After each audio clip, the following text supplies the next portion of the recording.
So let's look at another one of the new posts in the Mabinogi Korean Eternity section that just recently came out. I want to go straight to Dumbarton's school. So what do you think of the new Dumbarton that was briefly shown at the showcase? As it was a town that I visited often, I think the Militians were also impressed by it, as it had many areas that needed improvement.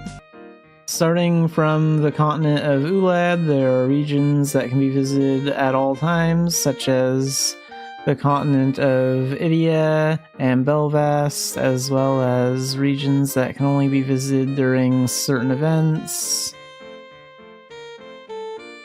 And then special regions that don't belong to any continent, like Avon.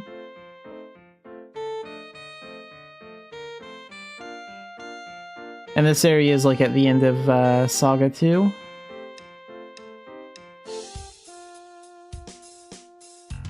In addition to areas that you, the Militians, can easily access on a regular basis, there are many areas internally. For example, there are areas that are only necessary for special situations such as missions or cutscenes. There are also areas that cannot be entered on a regular basis and can only be entered when carrying out a special quest, such as the mainstream. Due to various limitations in the existing Leon engine, there were cases where similar looking areas were composed of multiple areas. There were also quite a few one-time event-only areas that were no longer used. Therefore, in the process of porting to Unreal, we had to decide which areas were essential and which areas should be improved first. Dunbarton, a representative village where many Militians come and go, the development room also poured out various ideas to improve Dunbarton to make it richer and more convenient. We were able to reorganize various elements, starting with the previously considered inconvenient paths. After several discussions with the planning and art workers, we established the following major criteria. So yeah, they really improved Dumbarton, and you can see that in the showcase. Dumbarton has many convenient facilities centered around the town square, but there are some areas that are inconvenient, such as having to go around in a circle. So like the Dumbarton Magic School at the moment, you have to like go far to the left and go up some steps and enter, or far to the right and go up some steps and enter right now. And there's this big ugly wall right here. Well, that's going to be going away. And so is that little wall right there, right in front of the doors to the magic school. And this is what it's going to look like in Unreal. So some of those training dummies are gone. There's a big staircase here. So now you can just walk right up. And then the little barrier in the center of that entrance is now gone, so you can just walk right into the magic school. I think this looks really good. This is a really good update. And then the town office is also going to be improved a lot, so they're going to... Right now, these two boards are like kind of in the center, and there's like a staircase on the left and right side for accessing the town office. But now it looks like they're going to take out those two staircases, move those two boards all the way to the left here, and they're going to just put one big old staircase in the center, so that's great. I checked the traces of all NPCs that were standing in Dumbarton one by one and readjusted the place elements. I will leave it to your imagination to see how many NPCs were stationed in Dumbarton even for a moment when I checked the location information. It would be difficult to plant a new tree or something in the place where our precious planet is standing. We also paid a lot of attention to areas that could further highlight the symbols or landmarks of Dumbarton Village. So here's the unicorn statue area. And here you can see Town Square. It's a little bit easier to see than it was in the showcase, but they have the symbol of Dumbarton in the center of Town Square now, right here. That's really cool. I think that's a nice touch.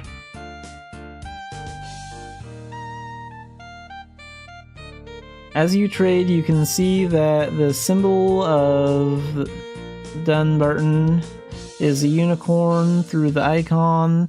The location of the Unicorn Square, where enchantments were entrusted long ago and concerts were held, has been moved to the center, and the stone statue has been upgraded. Okay, so this is going to be like a different statue then. The central square where everyone gathers has also been beautifully engraved with the unicorn symbol, which again you can see right here. That looks very nice. The buildings that play important roles, such as the bell tower and the government office, have also been rebuilt larger and more splendidly. The small garden and trees in front of the cathedral have also been arranged more beautifully. It would be even more enjoyable to gather with the guild members at this place overlooking the town square below. So yeah, this area looks very nice. In addition to this, the decorations on the stalls of shops placed in the town, the fountains, the vines growing on the buildings, the flowers blooming under walls, even the smallest details were decorated to create a lovely, beautiful Dumbarton. So yeah, these are the changes to Dumbarton in Unreal, and personally I think they did a very good job. This looks very good. It still looks like Dumbarton, and it not only looks better, it is better. They actually fixed some of the flaws with it without drastically changing the way Dumbarton is. So that's very good. Okay, so we'll be looking at another post in the Eternity section on the Korean site called Materials That Exist in Erin. So just like the real world we live in, there are objects and materials with various textures in Erin. Among the various technical supports we are carrying out in this article, I will talk about how materials implemented in the Pleon engine are being refined in the Unreal Engine environment. So entering. As mentioned above, Erin has various textures such as skin, fur, fabric, stone, metal, and fluid. So things in development. It can be broadly divided into materials used for the environment and materials used for characters. Let's first look at materials used for the environment. So, vegetation. There is more to consider with plants than you might think. The color of the leaves and stems, and the degree to which they change depending on the surrounding environment. Shaking handling for physical collisions and optimization using various techniques depending on density all need to be sufficiently prepared in advance. Since Pleon Engine does not support parallel processing, there were limitations in vividly rendering vegetation. The Unreal Engine can utilize technologies such as multi-threading, and object instancing, so it is possible to create vivid vegetation communities to draw Aaron more richly. So here you can see like some of the examples. So fluid. Fluid substances like water also have various states depending on the environment. These calculations were also not easy in the past specifications, so there was a limit to expressing them using texture animation or sprite sequence. Eternity plans to actively improve these areas. Personally, I am really serious about expressing water more beautifully. So yeah, water is gonna get a lot better. And you can see some pictures of it down here.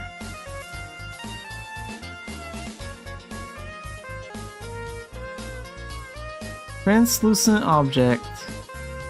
The Eternities project uses Unreal Engine's deferred rendering method to draw the screen. Deferred rendering allows for high-quality results using various techniques.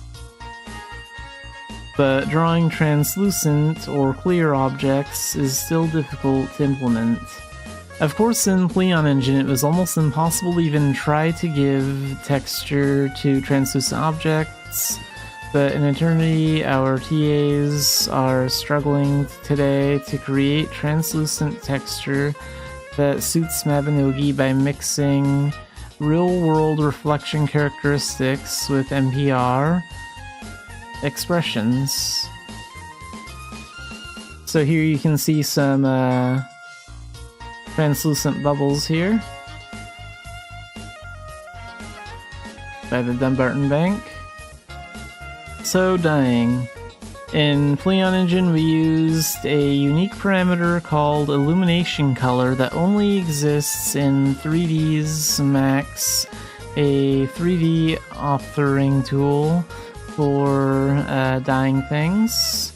Since this can no longer be used in Unreal Engine due to changes in the 3D file format, we implemented the dyeing function without significantly changing the existing character creation pipeline through a roundabout method using several techniques.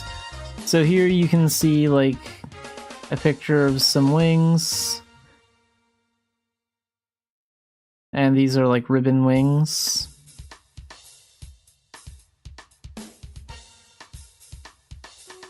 And here we have a fox, so hair. And they're using a fox as an example for that. There are many ways to express fur, but we wanted to draw it only with materials while minimizing modifications to the existing model. In the current Mabinogi, fur is expressed with textures carefully created by artists, but it is not enough to convey the sense of volume. So we are currently developing so that various fur textures can be expressed. Ultimately, we want to give Pan abundant and realistic clothes.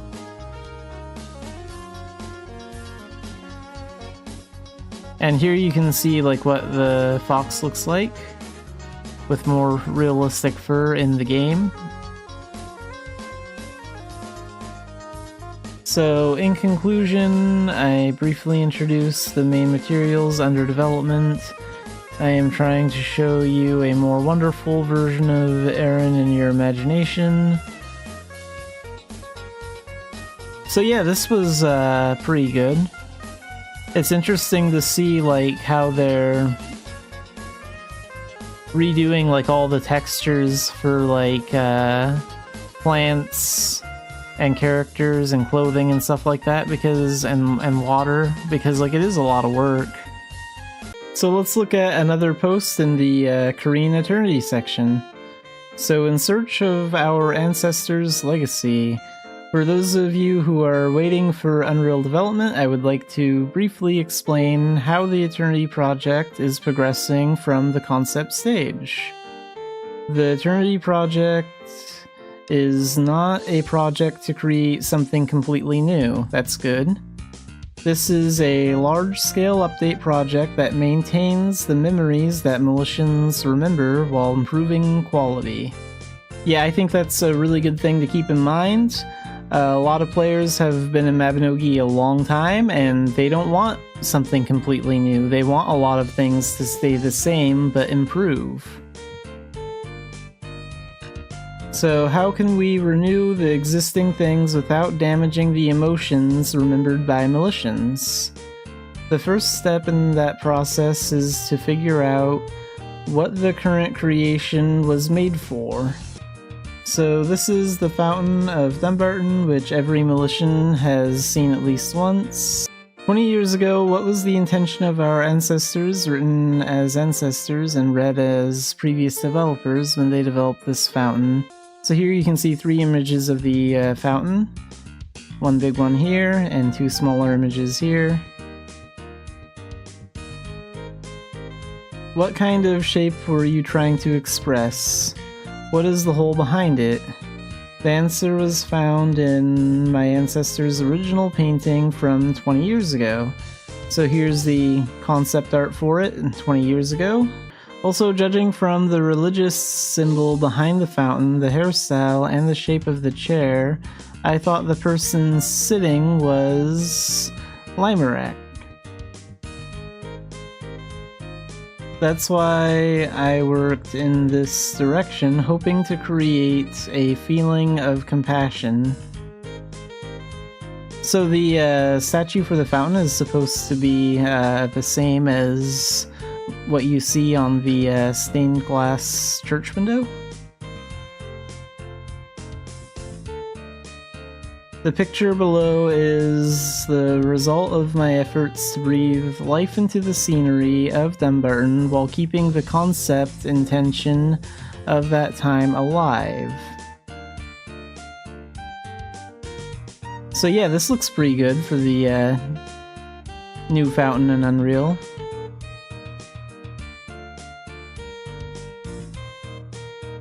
And this is the fountain at night when it's darker out.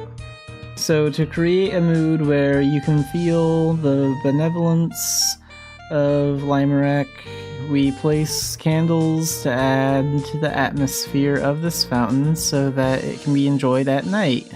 So next we're going to look at the magic school.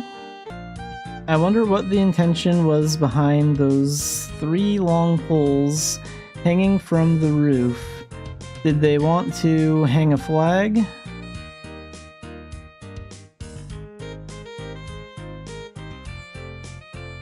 This also allows us to read the direction of the concept from 20 years ago. So I think this drawing here is what Dumbarton used to look like 20 years ago, like a long time ago. I know that Dumbarton got like a update at some point over the years, so that's why this like structure is here. They removed that when they updated it, I think.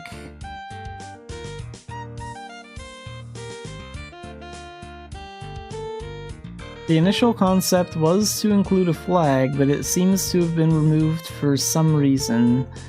If the flag couldn't be added due to a specification limitation that prevented it from moving, I wanted to include it, and the original drawing below is what I intended to do.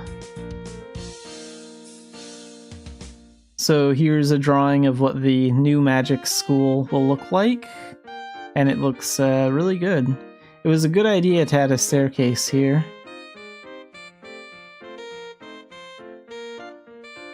And here you can see a flag in the center and 2 weather vanes on the left and right side.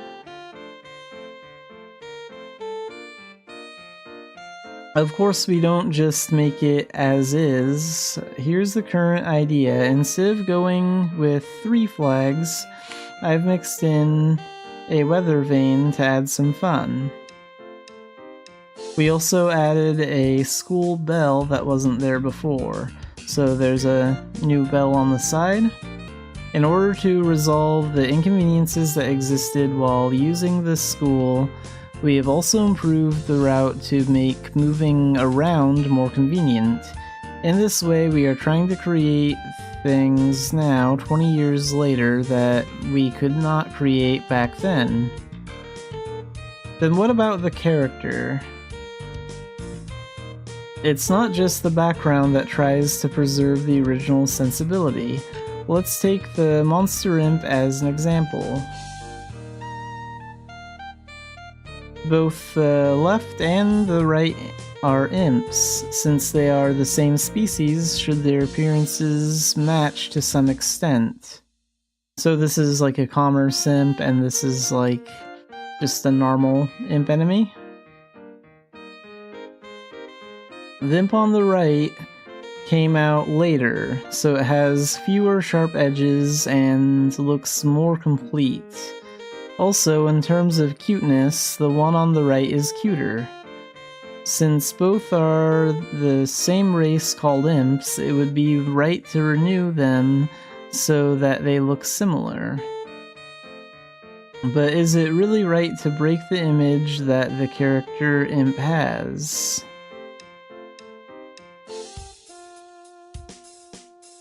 If you think about the symbolism of the character imp that the Militian remembers, it would not be right to renew this guy in a cute way. So this is what the imps are going to look like in Unreal. So the image of the existing imp has been maintained, but the form has been renewed with better quality.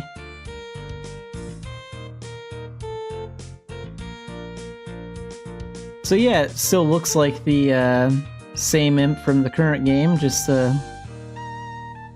a little creepy though. So here you can see the comparison, existing imp on the left, and the imp renewed in Unreal on the right.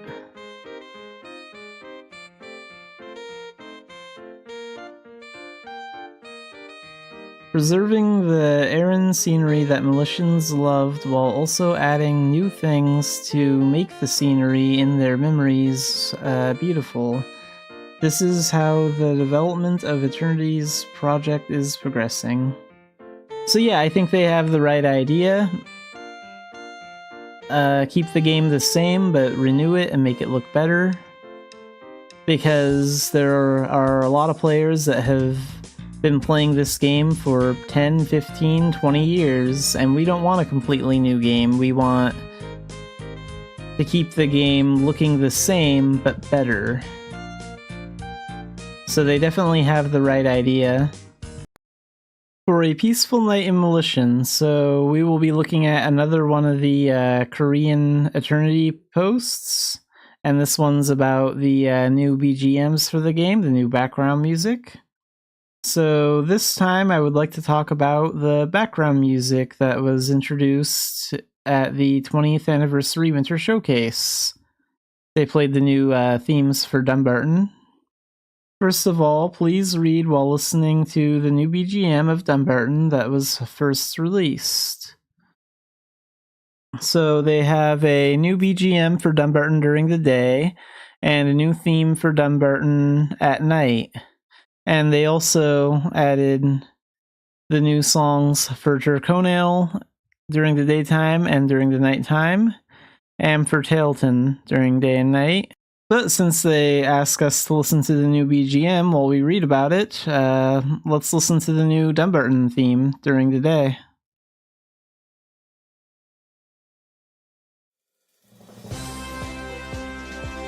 So Mabinogi provides a wide variety of sound sources, starting from the village where you first step into a new world. Many NPCs you encounter in Aran also have their own theme songs. I think every Militian has a BGM that they cherish and love the most in their hearts. As the service has continued for over 20 years, BGM has also been gradually accumulated. In the process, some sound sources have been rearranged into an orchestra, and title songs such as Old Legends Told by My Grandmother When I Was Young have been consistently rearranged into various versions. Militians who have consistently enjoyed Mabinogi will know well that they can simultaneously appreciate the history of changes from MIDI sound sources that bring back old memories to recently applied real sound sources or orchestral versions.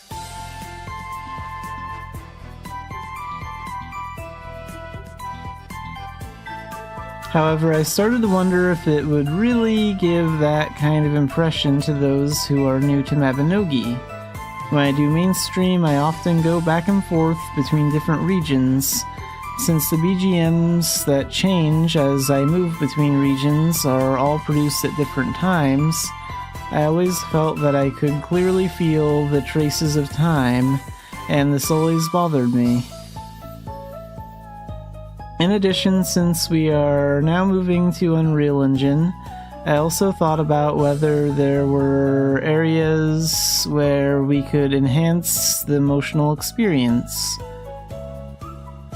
The exciting and lively town BGM, which is Dumbarton's, is good, but what if we maintained a slightly calmer and more lyrical atmosphere when night falls? I also thought about this, and I wanted to include a feature in Mabinogi where the sky gradually turns purple and the BGM naturally transitions and becomes calm at the same time. After several internal discussions, we first decided on a direction for producing the night version. While maintaining the original sensibility, we decided to focus on conveying the unique atmosphere of night above all else.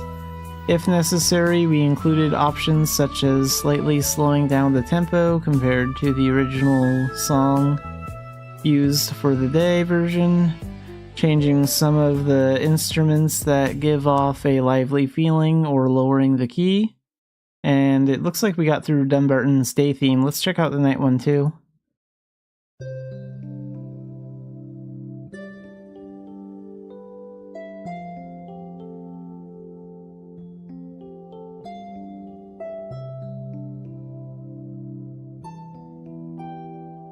I thought that the night version should be somewhat in line with the original song that will be used as the day version to create more synergy in order to smoothly change from day to night while maintaining the concept and atmosphere of the original sound source. We internally agreed that it would be good to consider refining both day and night. In other words, the original song needs to be revised or improved. Unlike the newly produced night version, the day version needed to be approached much more cautiously because there is an area of familiarity attached. In order to transplant the unique emotion conveyed by the original song as best as possible, we collaborated with our in-house sound team Neckward and explained what emotions were mainly conveyed in the existing BGM and what kind of atmosphere, concept, and characteristics the region themed on this sound source had. After receiving a lot of feedback and discussions over a really long period of time, improvements to the day and night version are also in progress.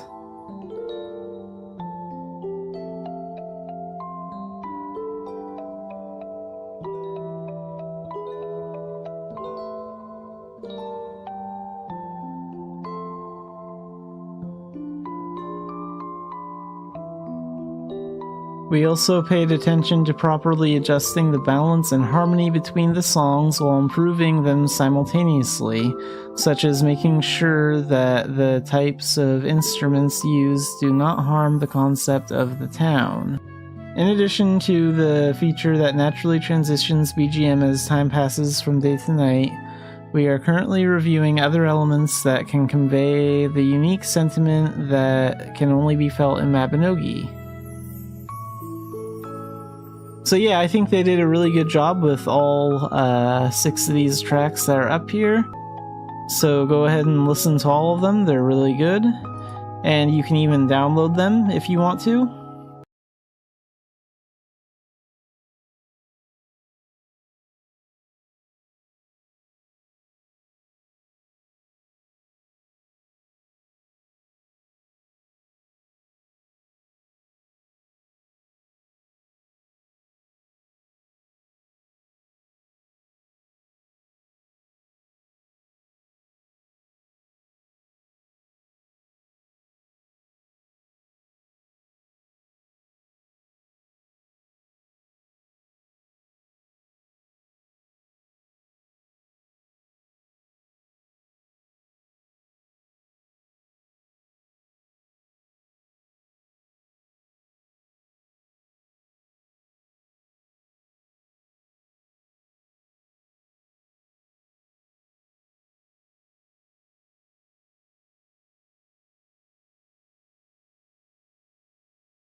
Alright, let's play Mabinogi today.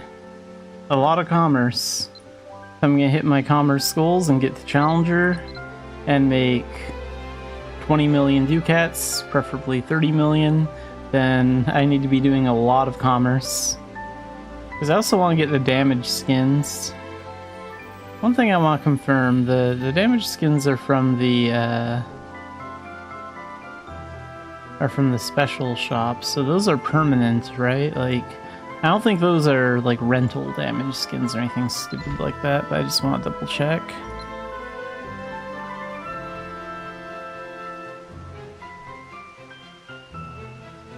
Resets next season. Oh, well, that's for the purchase thing, though. No, it doesn't say anything about them being temporary. Good. Gonna try and go for these two, but the cat backpack that costs 20 mil takes top priority.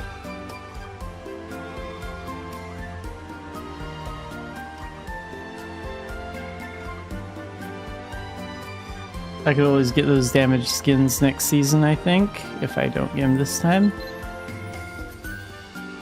Alright, well, we're gonna start doing commerce, and that's pretty much what we're gonna do for the entire stream, more or less. I might take like a break an hour or two in and maybe do 20-30 minutes of bounty hunting just to kind of shake things up a bit, do something different. But for the most part, it's going to be commerce everywhere. Let's go to core, see if they have anything good there.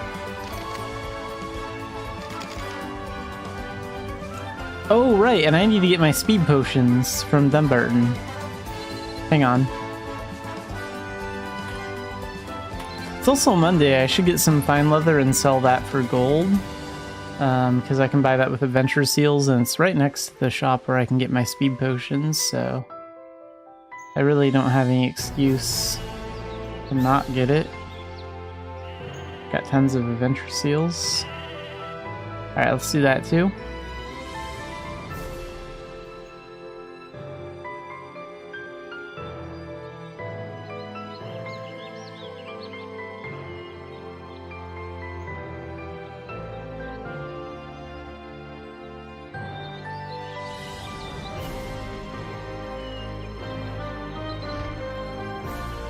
The speed potions are a little expensive though.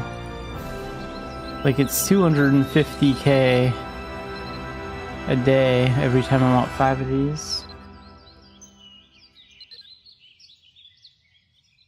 But it's worth it for now.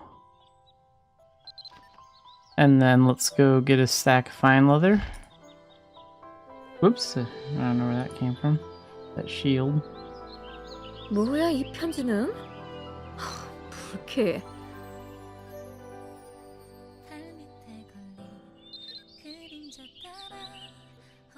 So we'll go ahead and stick this over here.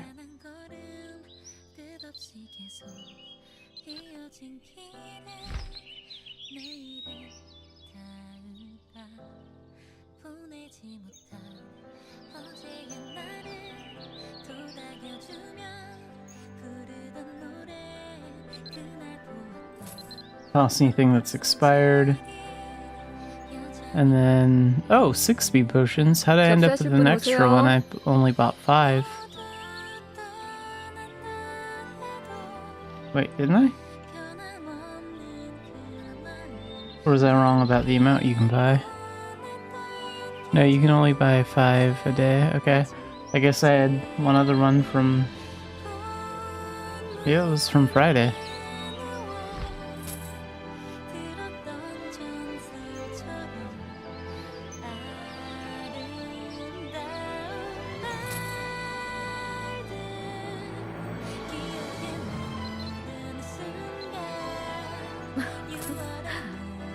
So it's been a while since I've sold some fine leather. How much is that going for these days?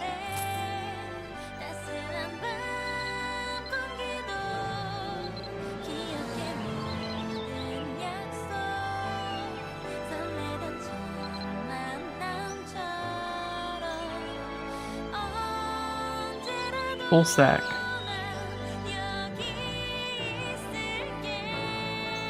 So about 500k for a full stack. Alright, that's what we'll do. Let's list it. Where'd that fine leather go? I put it right here. I don't know why the magnet would move it. It was already... Oh, maybe it put it in the bag. Oh, and I guess I have more than I thought. I also...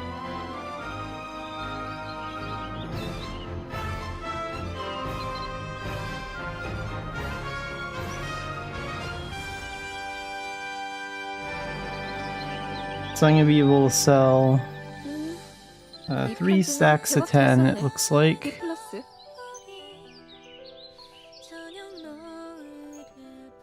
For now, I'll just sell 2 stacks, that's fine.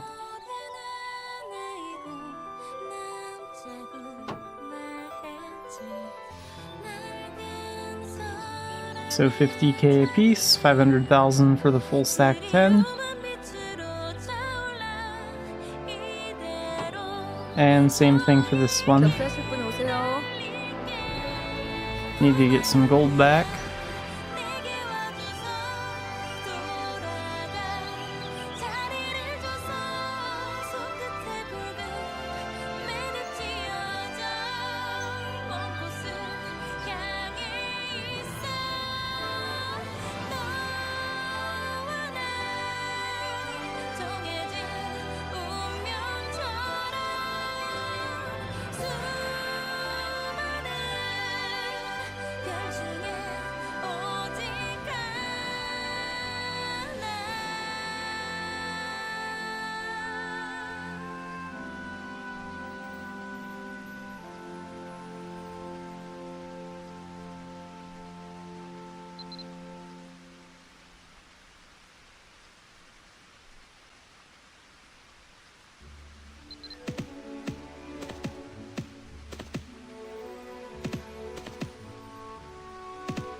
Hey, they actually do have coracle rubber here. Very nice. We'll take that to Philia for 339.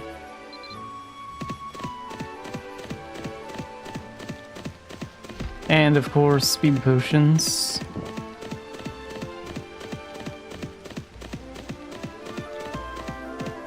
Where did those other speed potions go? I put them right in here somewhere. And then they moved again.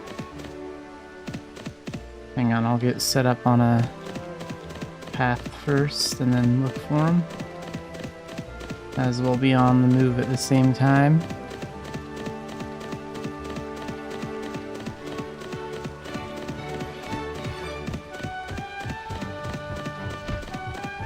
Where'd those speed potions get off to?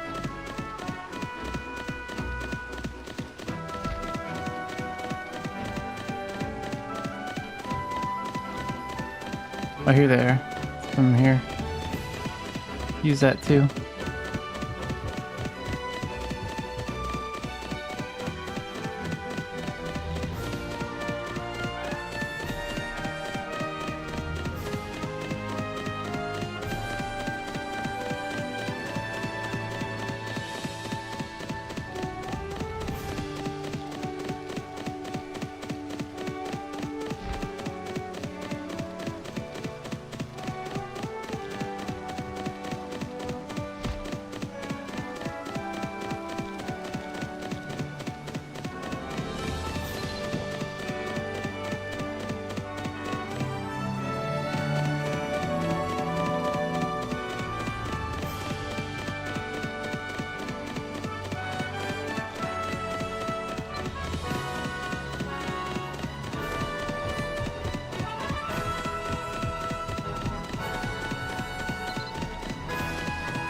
Today I'm wondering if I can make it to Silver 3.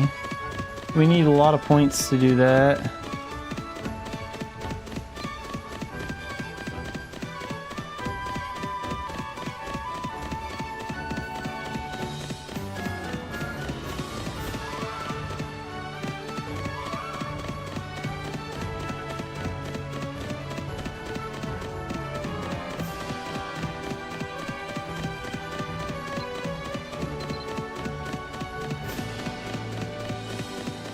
I would like to hit Silver 1 by the end of the week.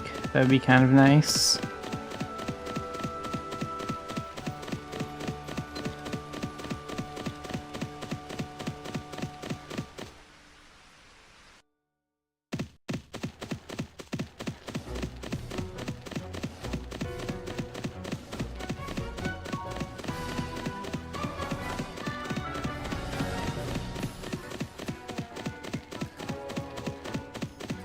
This is what's nice about being in Idia, though, just having the map fully expanded, just clicking here, and all I have to do is keep an eye on bandits.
I wonder if it's faster to go around or cut through town.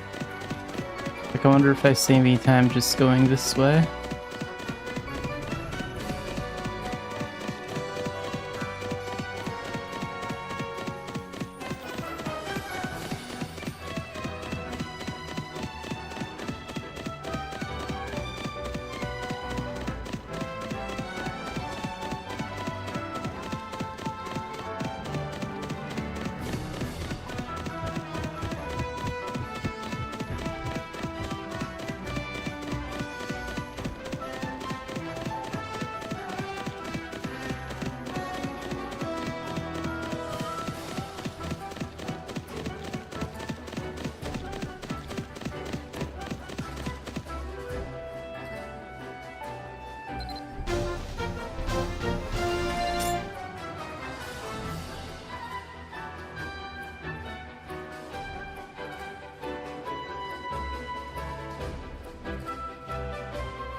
Ah crap, the price dropped all of a sudden. Look at that.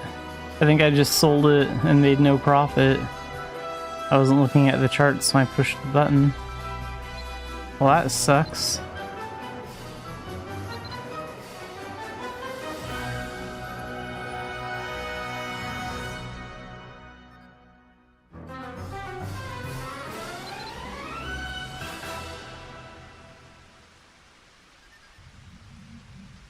I guess I could take some more coracle rubber to Quilla if they still have some.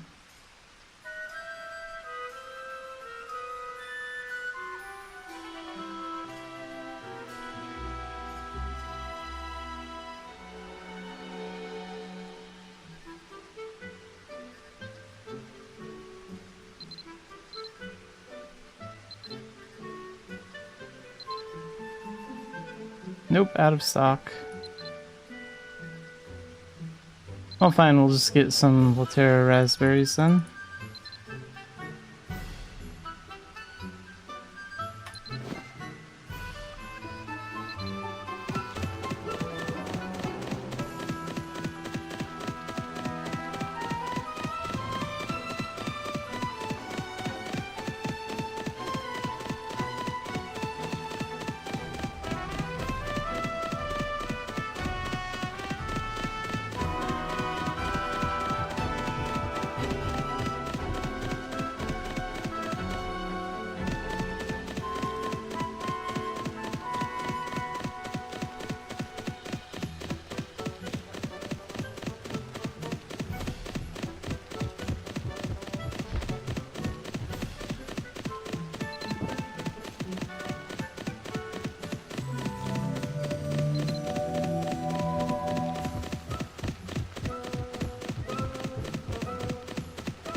I don't really want to take that cactus essence all the way to Vales. That's a really long way. Let's go to... Let's go to her. See what's there.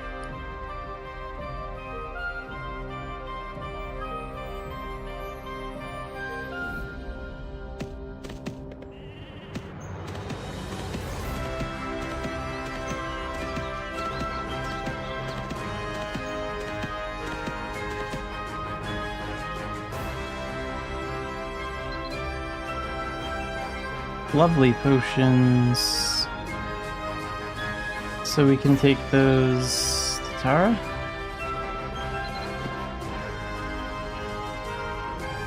And some of these too.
Let's do some trading from Tara next. So bunk beds are worth 935 in Bangor, 952 in Cobb.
I could take those jellyfish back to Tara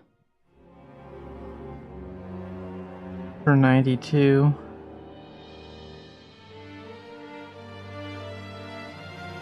Wait, the camel holds 270? Let's see how much the alpaca holds.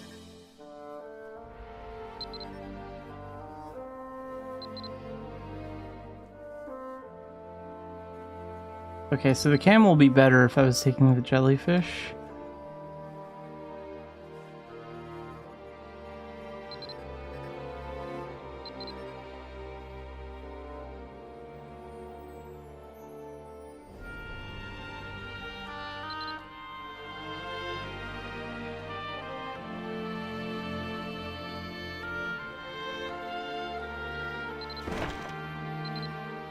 So back to Tara again.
Let's do a run from tail to next.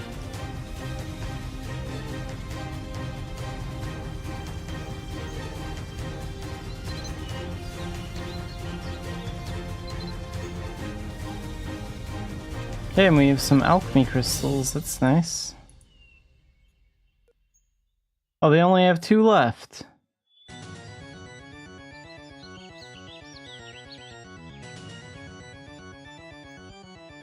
Well, those are worth the most in Bangor, so I guess I'll take 2 of those. And then they're barrier crystals.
So I think I'll try doing some commerce from eMain next.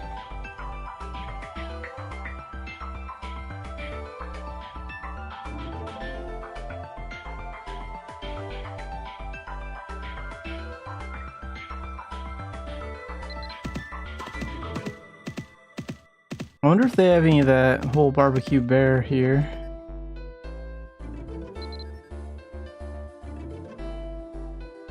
They do have 55 of that in stock. I could take that overseas. I wouldn't want to take it to Vales though, because... well, I could use the elephant.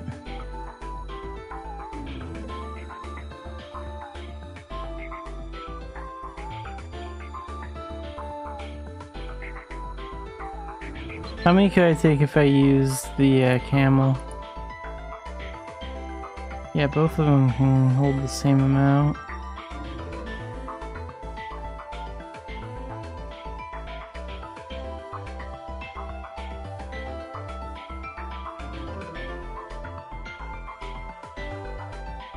There's also the smuggler, but I don't know where he is.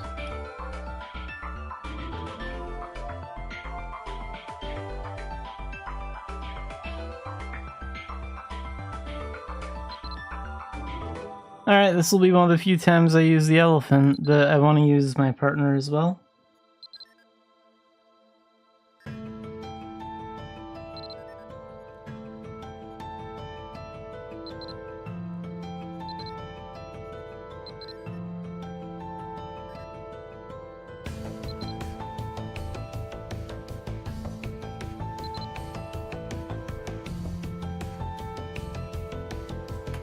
So let's buy all that.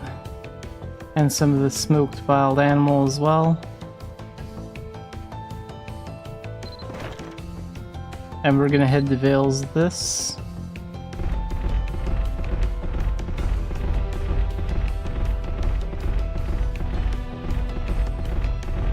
How long before those speed potions wear off anyway?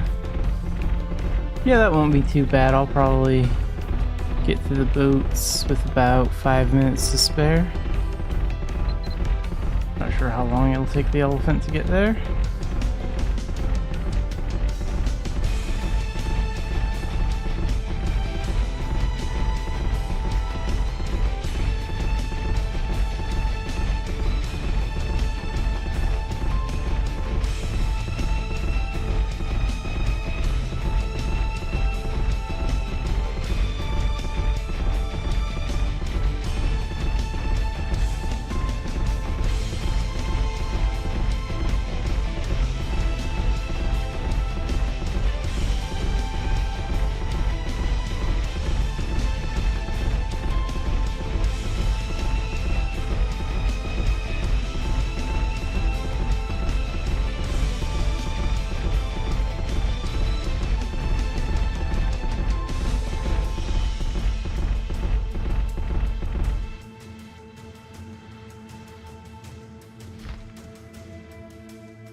Well, it's the smugglers in this area. I could check.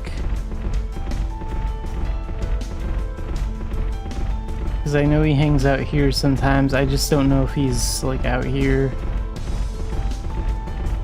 right now. How come Idia doesn't have a smuggler? They should add one over there too.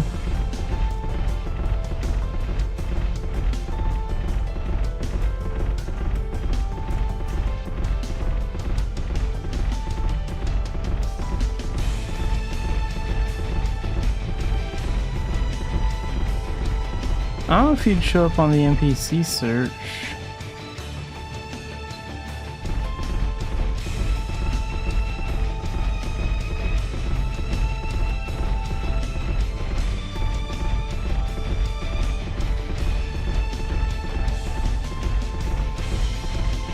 But no, I'm not seeing anyone out here.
Maybe one day I'll time it, like what's faster, going the Vales with the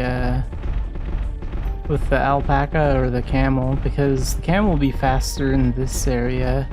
It would slow down when I get to Vales, but the elephant is overall just a little bit slower.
Oh, we got lucky. Didn't even have to wait to board the ship.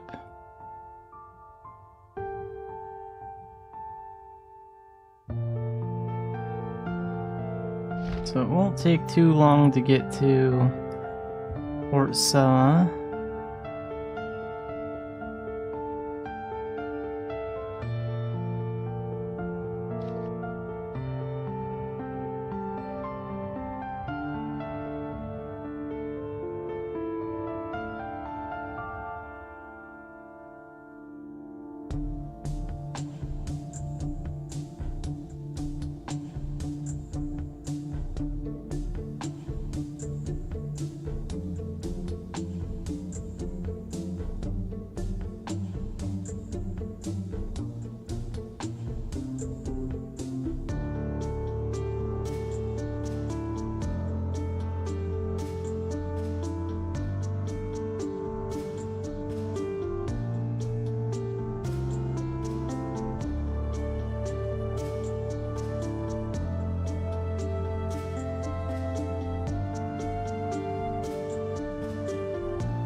Made it to Port Sella.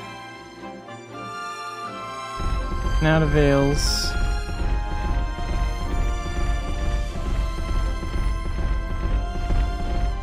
How much longer do these speed potions have? Over 3.5 minutes.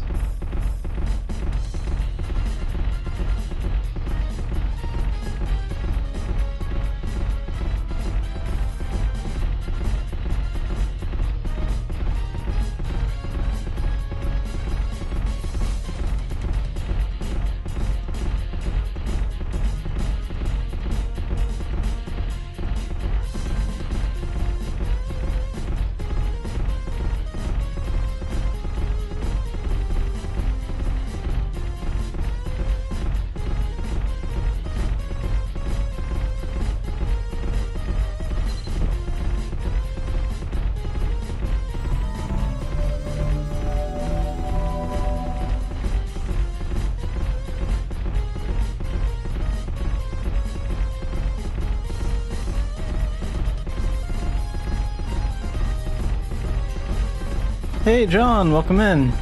Yeah, I did see your comment about the difficulty, and I completely agree. The difficulty for the older content needs to be taken up.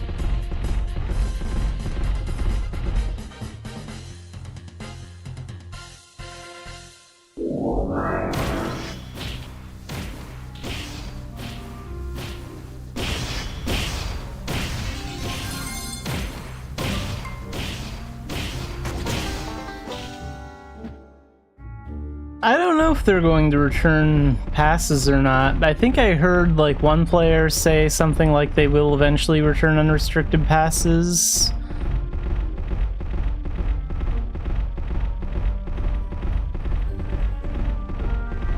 So I'm not sure yet. I'd have to check out the site more, maybe watch a Korean streamer, see if the dungeons have changed in any significant way. I want unrestricted dungeon passes back, and not just because of the not just for like picking difficulty, but like transformation hunting too. That's one reason why I liked having unrestricted dungeon passes, because if I was hunting for transformations, sometimes I would need to be in a specific version of a dungeon, and those passes were very helpful for getting me there.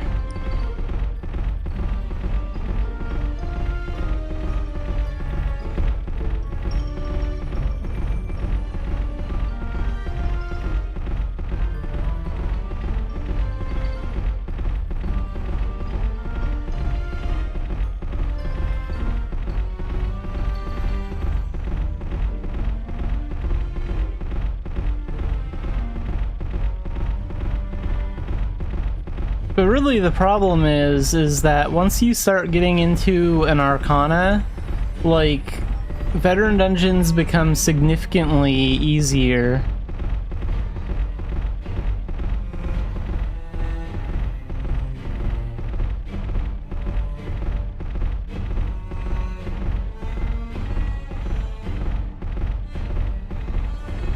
Yeah, it might be worth checking out if they adjust the dungeons a little bit. Because it's like, how long does it really take to get into an Arcana these days for a new player? Like, you do the blinded stuff, and if you have no idea what you're doing, the blinded stuff might take you...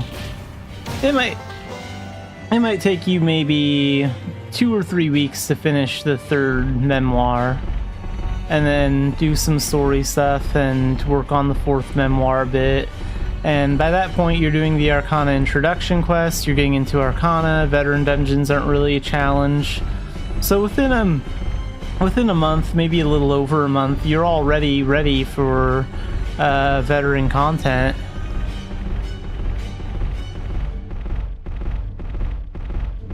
And like that's the problem. That's why I feel like veteran dungeons feel more like normal dungeons these days.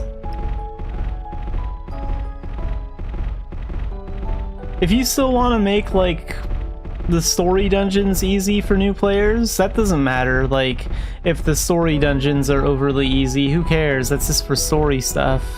But the actual dungeon runs themselves outside of that should be difficult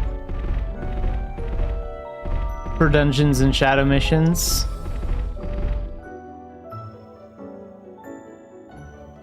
They made the right move adding the harder texts back, because those actually feel difficult. Like, those feel difficult to solo. The easier version is a little too easy, but overall it's a good way to get an introduction into how the text works. So I don't really have a problem with that, but everything basically below text needs to be updated.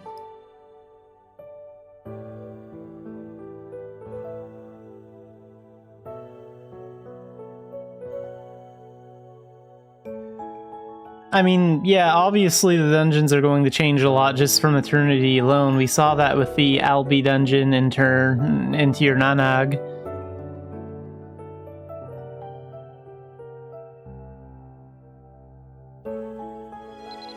And like the Tir Nanag dungeon, that one changed a lot. They talked about how like they restructured the rooms and how the fight against the Glass Scavelin is going to be a lot different.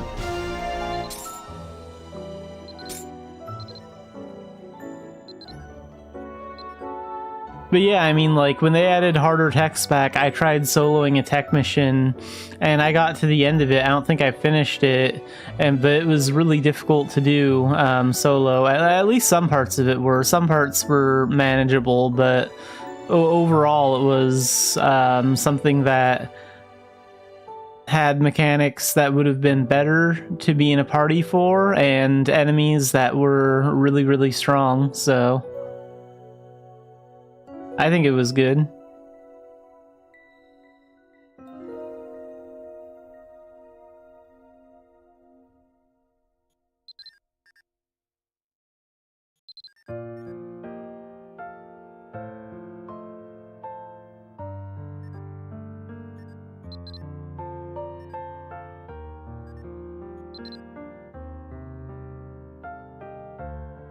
Yeah, the harder texts are back now. Like, those have been back for a couple months now.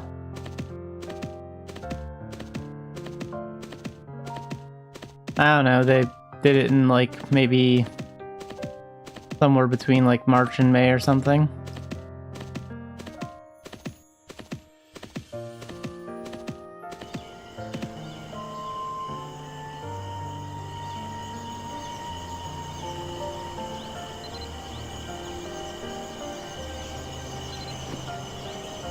Oops. No, I don't want to do...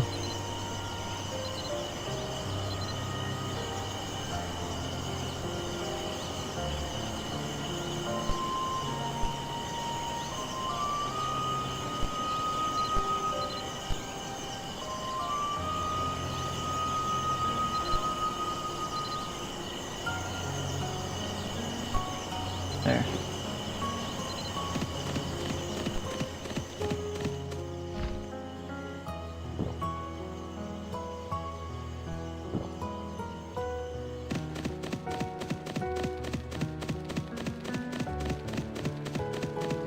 I mean, there is a new endgame dungeon coming up. I've seen like pictures of the new endgame dungeon after Brilith over in Korea, so we will be getting a new endgame dungeon.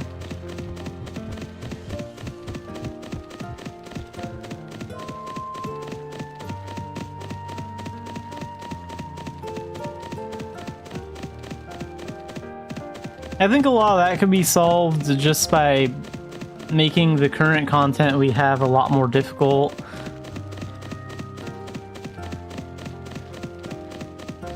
Just fix the dungeons and shadow mission difficulties, and that would solve a lot of the problems. They could also add new shadow missions too, like stuff like that. I've always said I would love to see shadow missions in the Muyu Desert describing like the past of that place. Because there was like some sort of ancient civilization there, supposedly when elves and giants were friends and lived together. I think if you put a shadow altar out there and then like they take place in the city and you slowly uncover the past, that'd be interesting.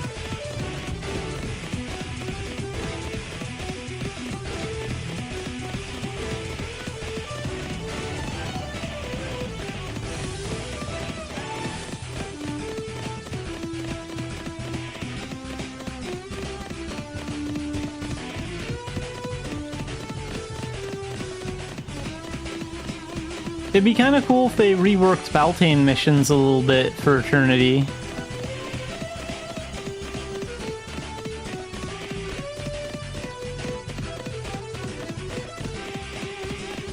I don't know what they're gonna do about that, but I feel like Baltaine missions was like a failed attempt at adding more shadow missions. It's like the Avalon Gate should have been a multiplayer area, and you should have been able to run Baltaine missions with parties.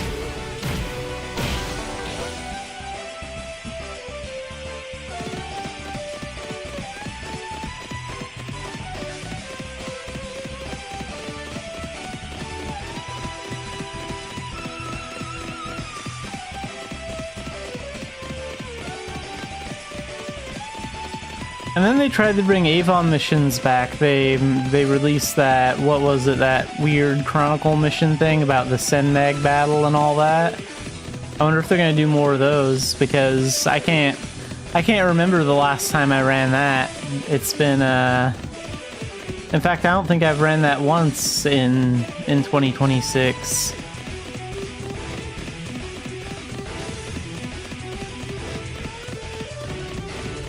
I mean, I think it's still good if they just adjust the rewards a little bit and give more of an incentive to run it. It'd be fine.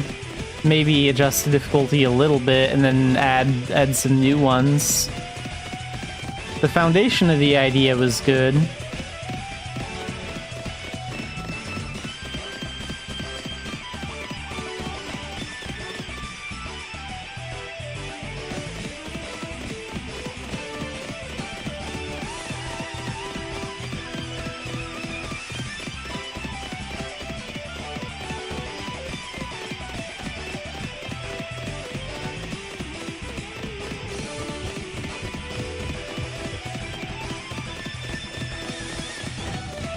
But yeah, I'm not really the type of player that runs like endgame raid dungeons or anything like that. Like I've only done the story part of Crom run.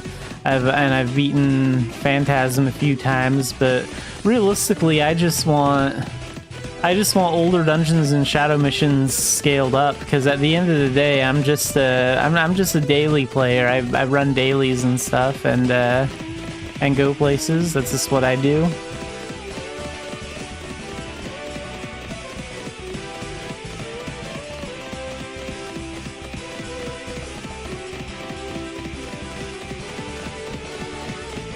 The good thing about Eternity is they have to go over all of it. Like, whether they want to or not, they have to go through every piece of content, every shadow mission, every corner of Idia, and all those dungeons, all their content that they've left abandoned. They're gonna have to look at it. So at least they'll take a look at it and decide, hey, maybe we can do more here. And hopefully they'll go, wow, we've really left Idia like this. Maybe we should do something about that. There's a lot more potential here than we thought. So I'm kind of hoping they have like some reflection on that, and maybe that'll get him to fix it.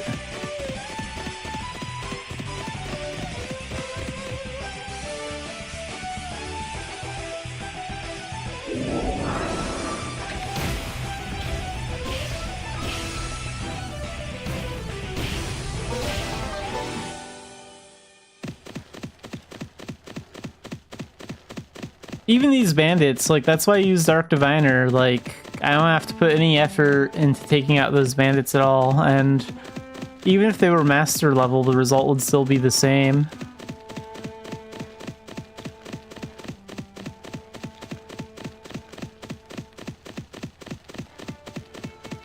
At least if the bandits were veteran level, they would probably still fall pretty quickly to an Arcana, but they would last a little bit longer.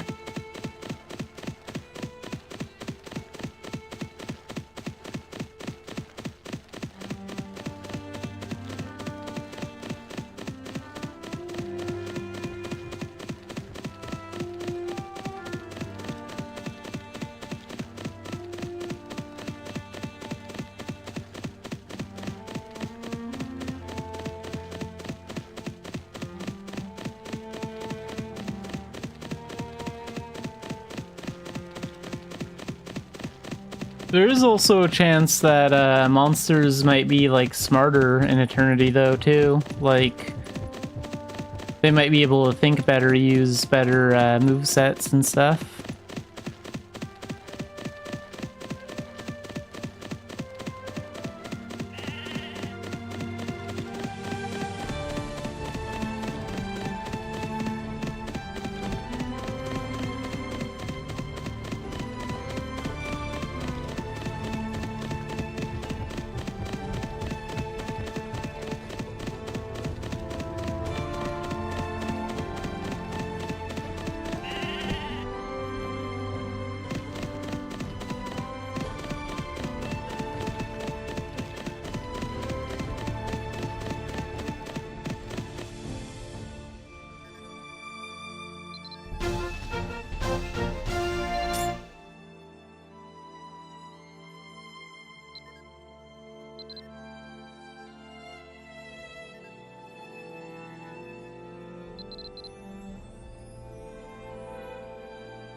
Let's go to Dunbar and see what they have over here.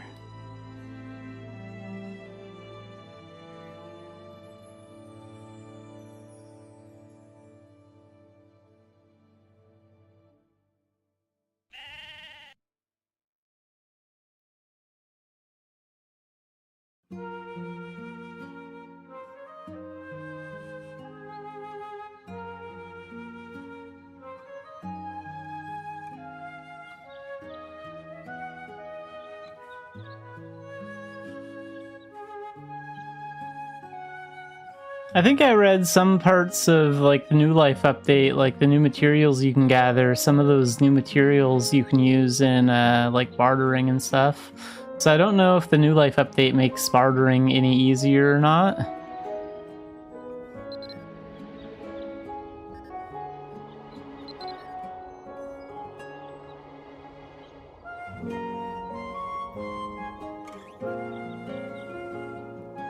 Those weigh 25.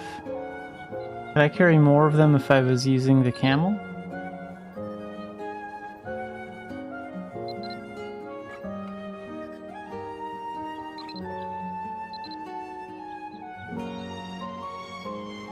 Uh, 45. No, I don't think so.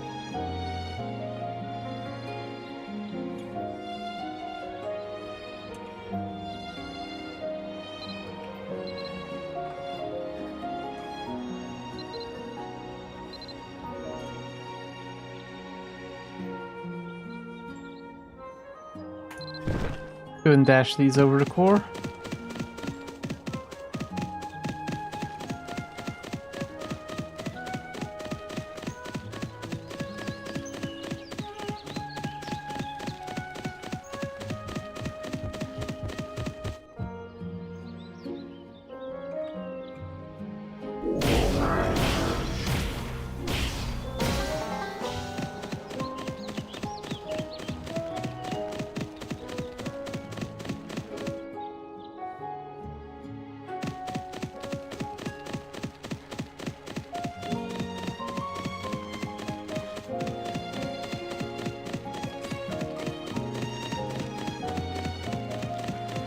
I think the ship might leave at 3, so I wonder if I can make it in time.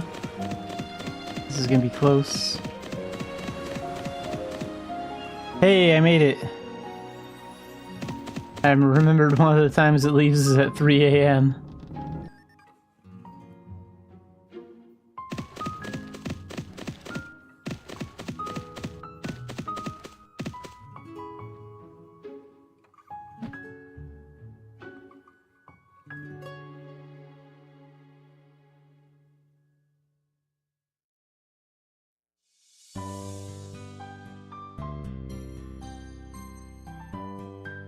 There's some chewing going on in the background. My gerbil finally woke up. She's been asleep all day.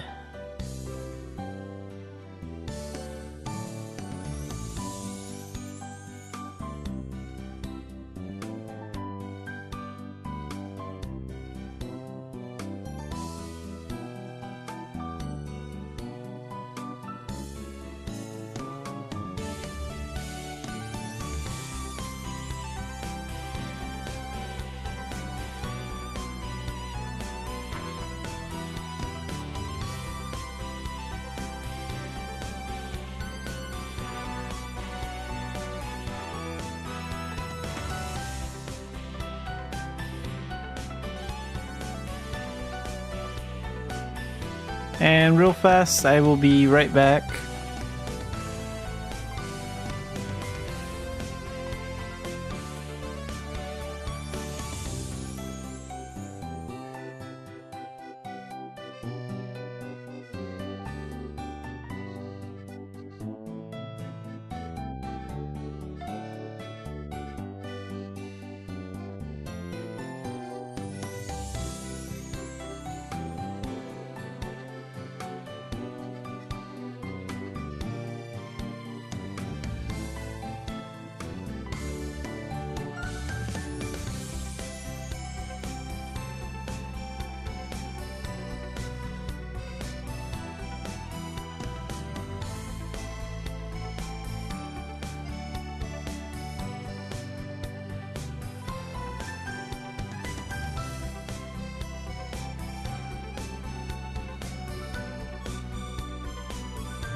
Alright, I made it back just in time.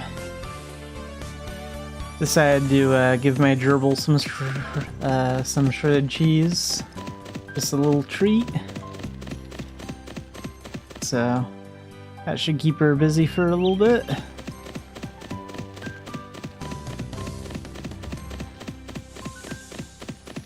Alright, let's get to core.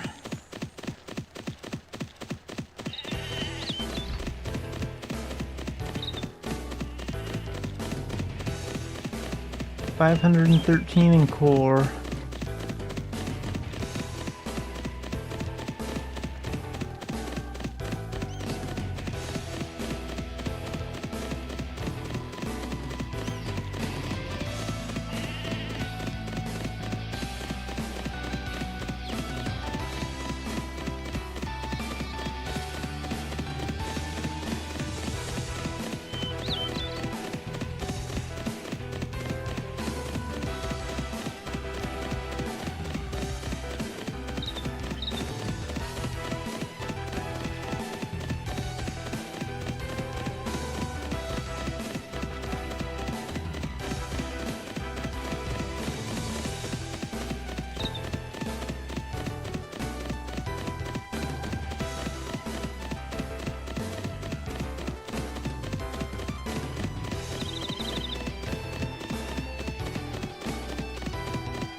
Even Master Bandits are no match. Like, see, this is just too easy.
Okay, I've let too many ancients live.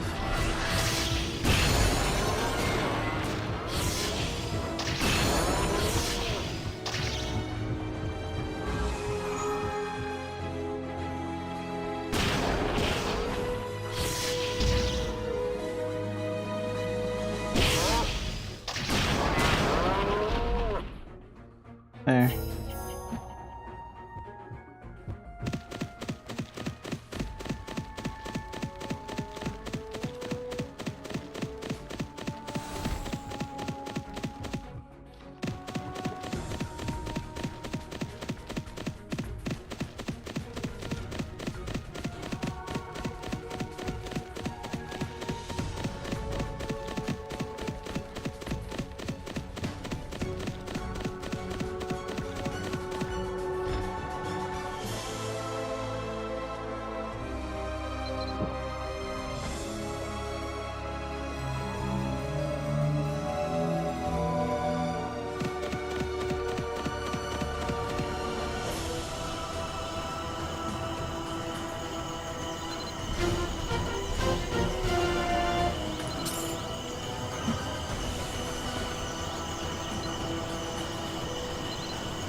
Wonder if they have anything in Philia.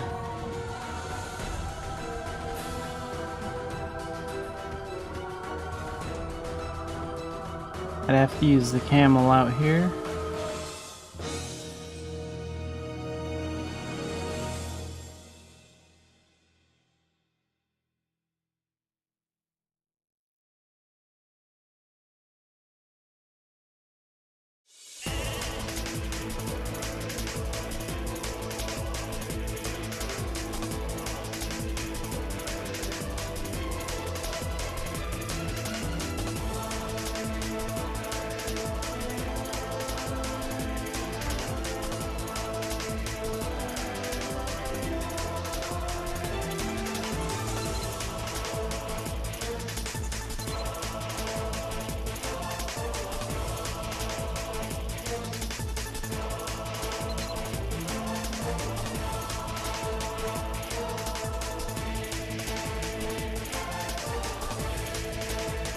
That salt is worth 924 at Tara. Let's take it there.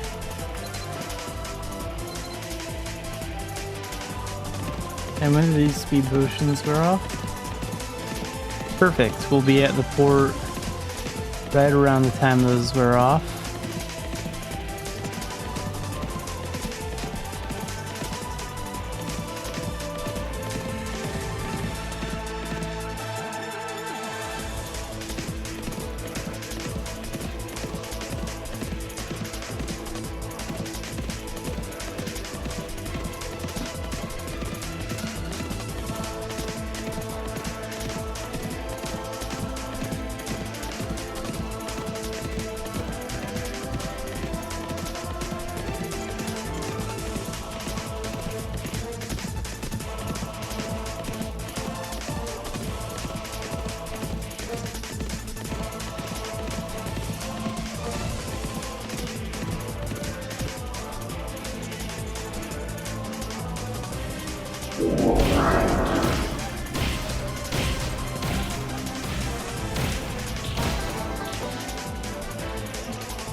Alright, we showed up about an hour before the ship leaves. That's lucky.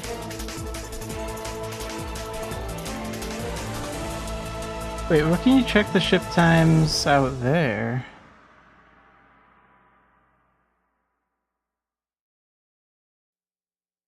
Because, like, all the other ship ports have some sort of sign that you can interact with. Figure that out. I guess Port Conus doesn't.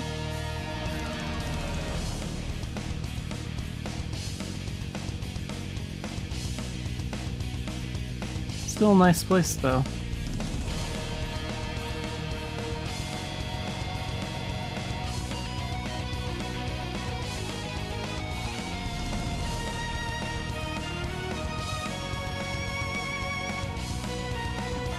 Hey, get out of that window.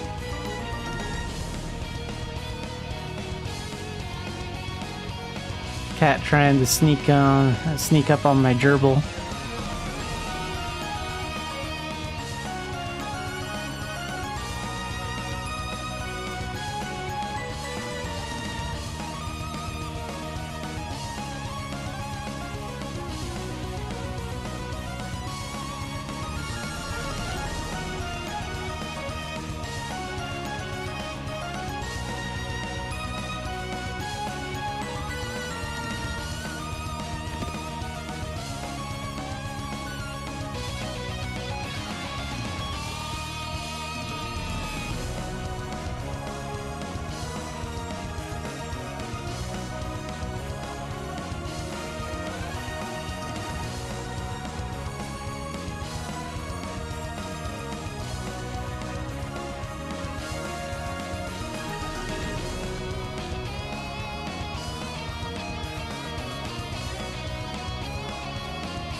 Okay, so we're taking this stuff to Tara for 926.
거기 이쁘게 생긴 언니.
So 916.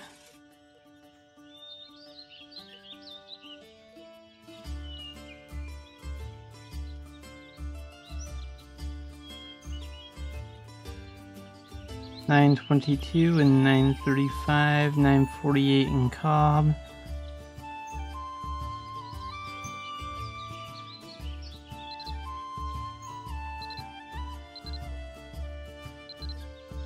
Okay, so we're gonna summon you, and then get this and make a run to Cobb next.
시원하네.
Alright, back to Tara with these scales.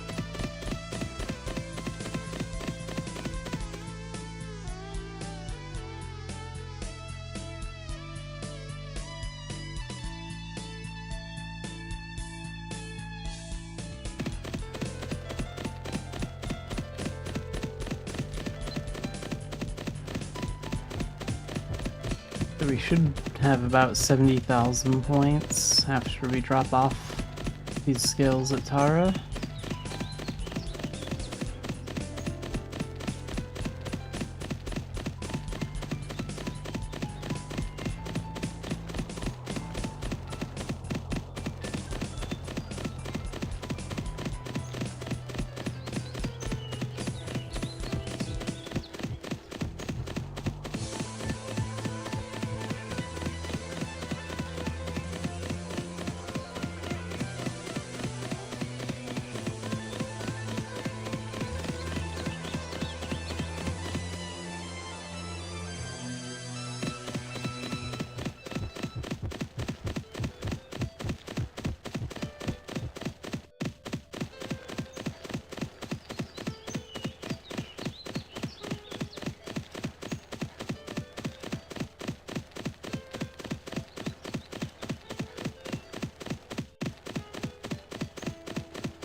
Hey, my cob rating went up a little bit.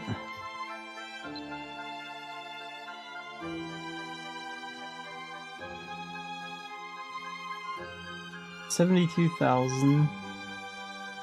Need 90,000 to hit the next level. So after silver, it's gold, platinum, diamond, and then challenger.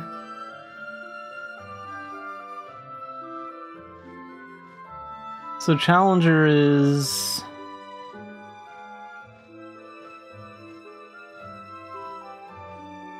1,500,000.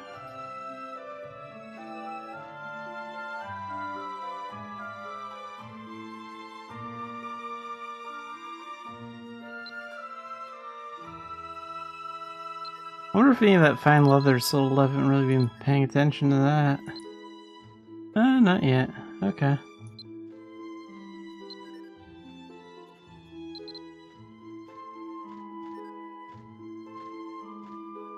Let's go see what they have at Dunbarton.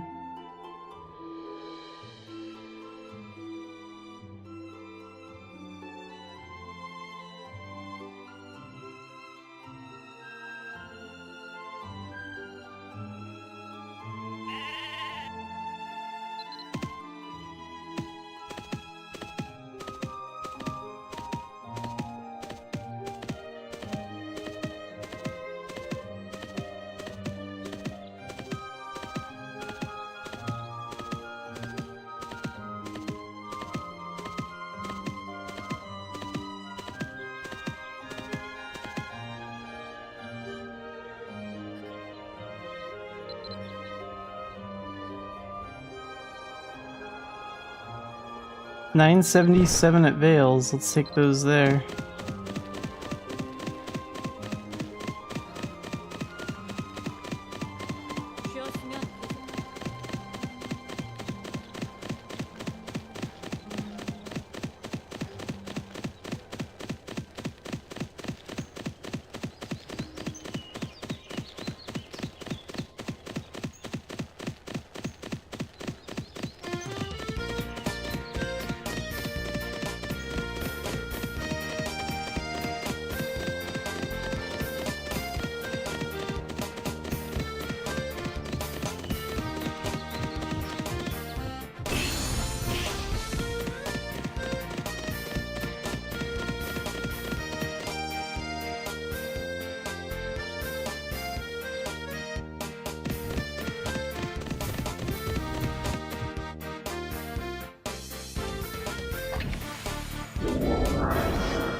Alright, finally at Port Sulla.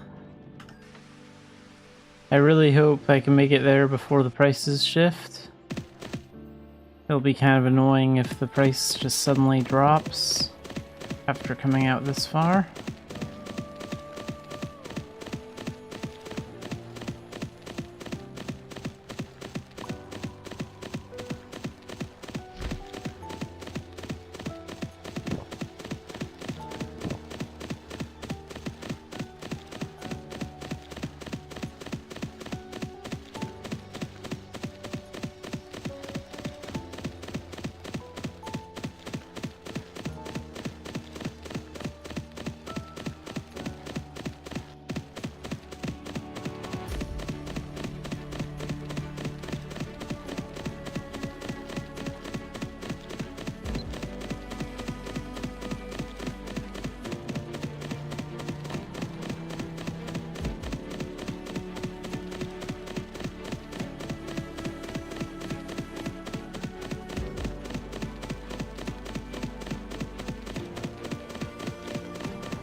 Finally made it.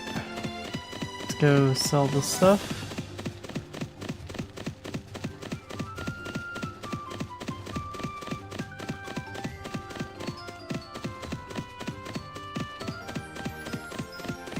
So 72,057.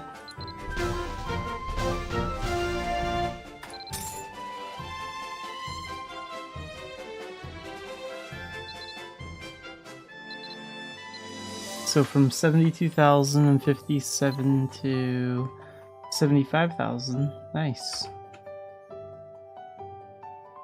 Got a little over 3k points for that.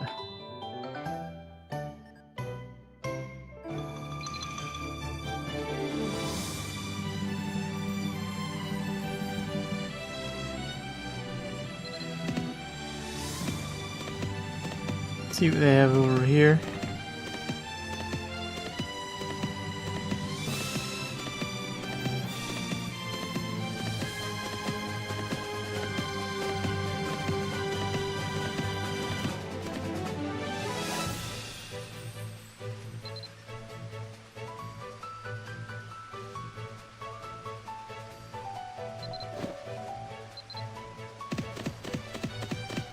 And off to Quilla.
So that run took it up about 1,000. They don't have much of that cactus essence left. I don't want to take it all the way back to Vales anyway.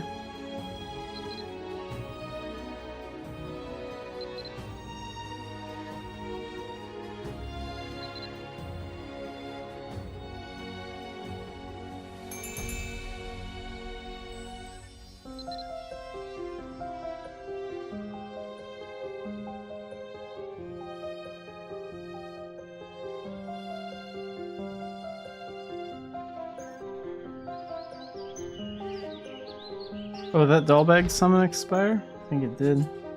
Yeah.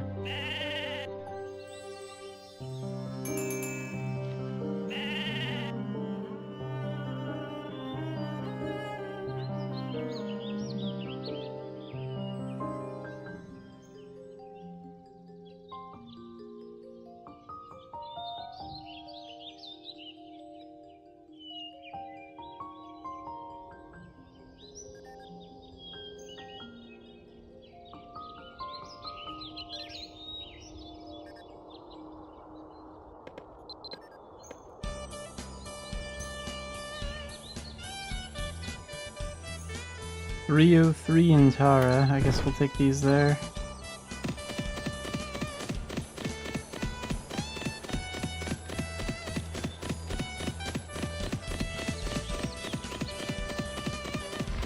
I don't think I'm gonna be making too many more runs by boat. Maybe when these speed potions are almost out of time, I might make a trip from Belvast to Ulad. Kind of thinking about that.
Okay, I'm back.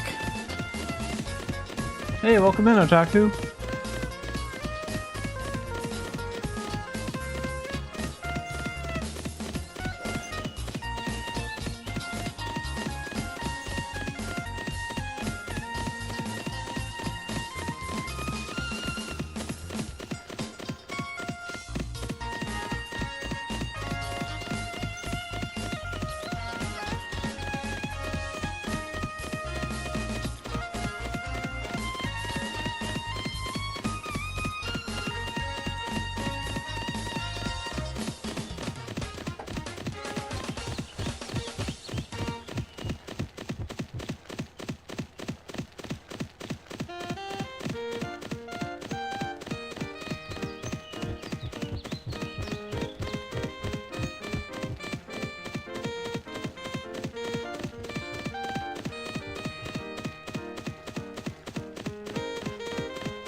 Let's see what there is to trade in Dumbarton next.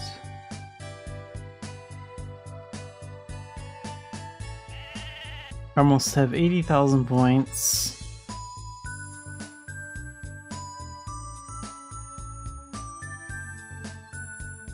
Also getting pretty close to... Oh wait, we are over 3 million seasonal ducats. Nice.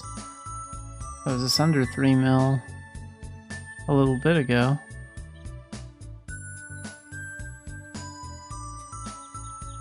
다음 분.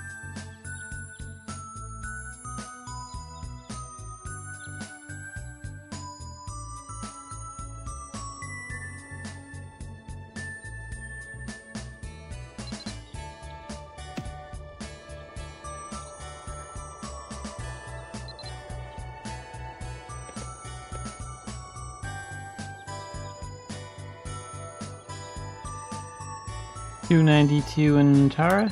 Yeah, that's good enough.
Okay, finally 80,000 points. Let's go to Tur. We'll do some trading from there next.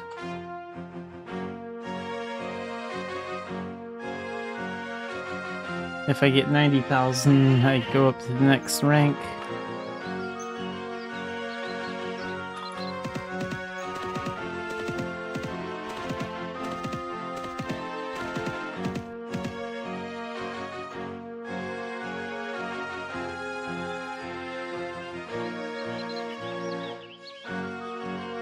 What are these worth? 66 at Tara? There's a lot of routes that just send me to Tara. Well, that's okay.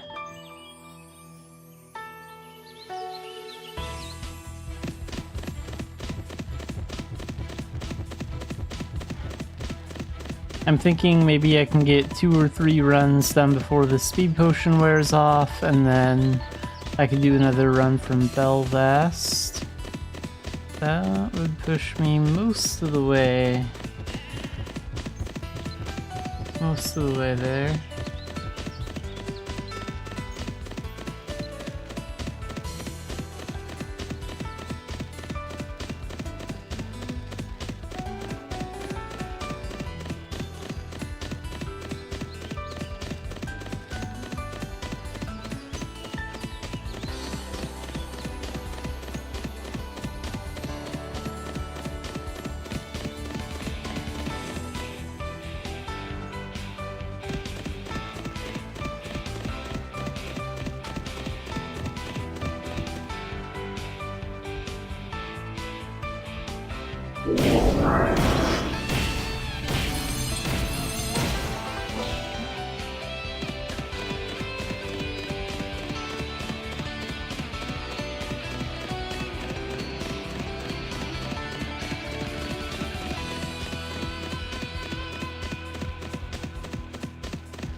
take these bunk beds to Cobb for 949.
Alright, let's grab some jellyfish.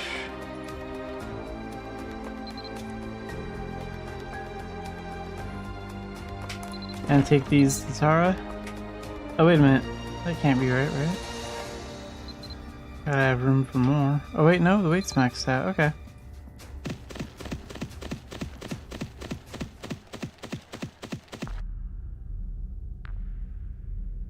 So this speed potion will definitely expire before I get to Tara.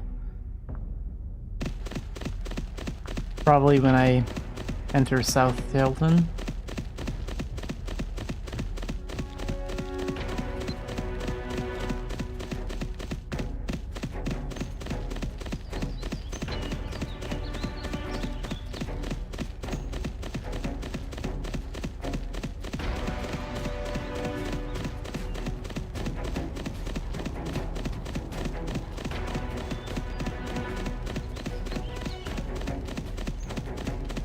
I wonder if I have any speed potions in the,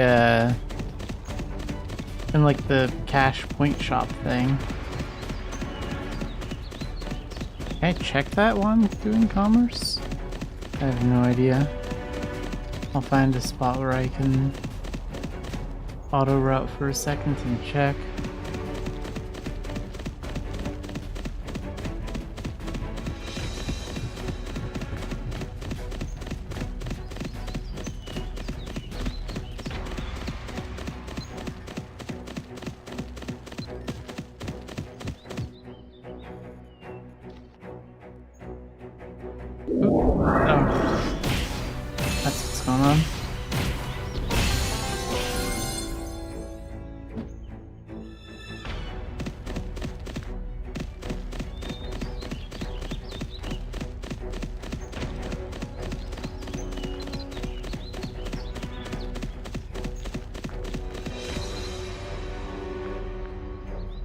No, I guess I don't have any speed potions in here. Well, it was worth taking a look.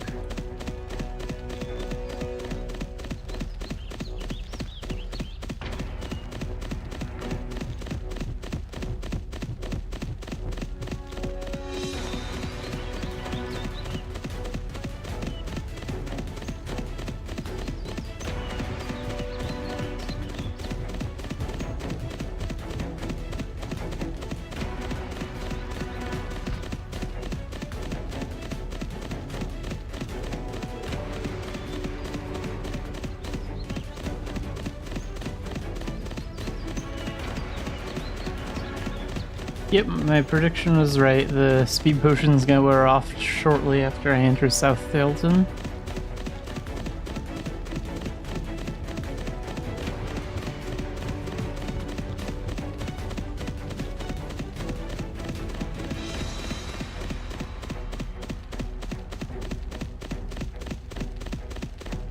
Goodbye, speed.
I think after this run, we'll do a run from Belfast.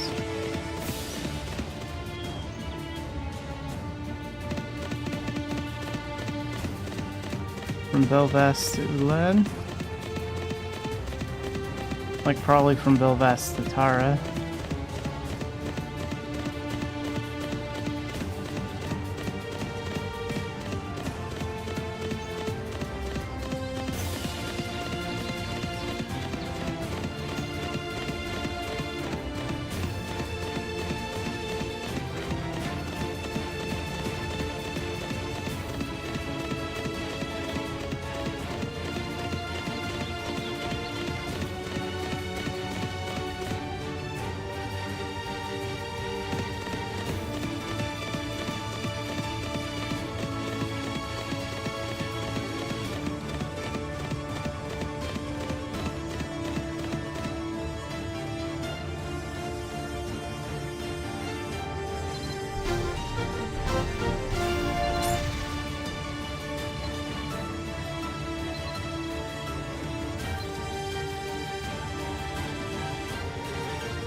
Yeah, so we're going to Tara again.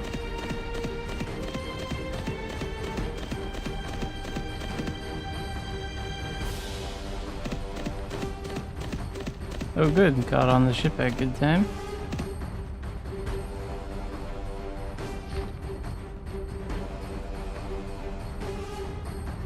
Use that.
And now off to Tara.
Alright, all that's sold off.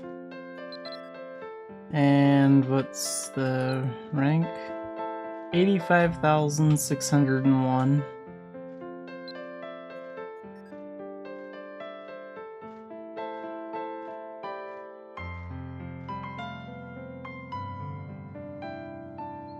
Well, that's close enough for now. Get to the next rank tomorrow.